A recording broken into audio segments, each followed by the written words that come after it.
Let's bring in Executive Director of Enough is Enough, Yemi Adamolekun, who joins us live on the news. Thank you for finding time to come. The fact that you're here in one piece meant that your own protest went peacefully, unlike your colleague in Abuja. The Revolution Now protest itself wasn't much of a success when it comes to its nationwide spread. How much popularity is this protest garnering at this time?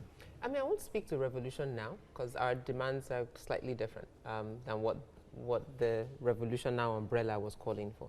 So this rally was really focused on just asking the Buhari administration to respect human rights and the rule of law. So that's very different from what the Revolution Now demands were. So we saw in Abuja that there was a protest for and against. Yes, so in due time or in time, what we're going to see also is perhaps which side has the louder voice. What exactly is the strategy?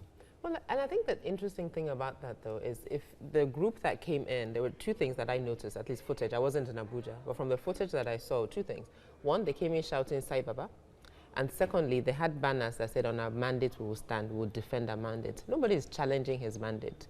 There were elections, he was declared winner, we went to the Supreme Court. So this is not about if he's president or not. The issue is, as president, what is he doing? And our challenge is that he's not respecting the rule of law, neither is he protecting the human rights of Nigerians, and that's the matter at hand. Now, louder voice, and as we said, we're back in January, and we're asking citizens to pay attention to what's happening, because when you have citizens of their own volition come out and stand for their rights, they will always be louder than any paid protester you can put together. You had given the president 14-day ultimatum, and you're back on the street. Have you heard from the presidency or the DSS on this particular matter? Well, there were 5 demands. They've actually done one. So one of the demands was that there be an investigation into what happened in court on December 6th, leading to Sowore's rearrest. So both the AGF, the House of Representatives, and the Senate are investigating. The Senate has gone the furthest, actually calling a hearing where all the stakeholders were to submit a memo. So on the 5, there's actually 20%, 1 over 5, which is failing. So we're still demanding on the other 4.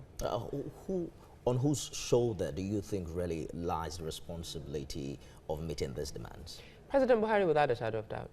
I think all the SSS is an executive agency. The judiciary has given court orders that are not being obeyed by the executive. So all the things that we're asking for, number one, that he commit himself to rule of law and human rights, obey court orders, the executive, release illegally detained people, the executive, release Sowore, who's been granted bail by the judiciary, also the executive. And since he sits on top of that, the buck definitely stops at his table. Even though we've had one of the president's aides say that the DSS necessarily doesn't take commands from the president himself. But let's say how all of this play out in time. Yes. But the SSS does take direction and commands from the president. Yes, they're a secret service and they do the investigation, but they are violating a court order. And I dare to say the president called the DG of the DSS in. I mean, we saw it when Professor Shivaji was acting president.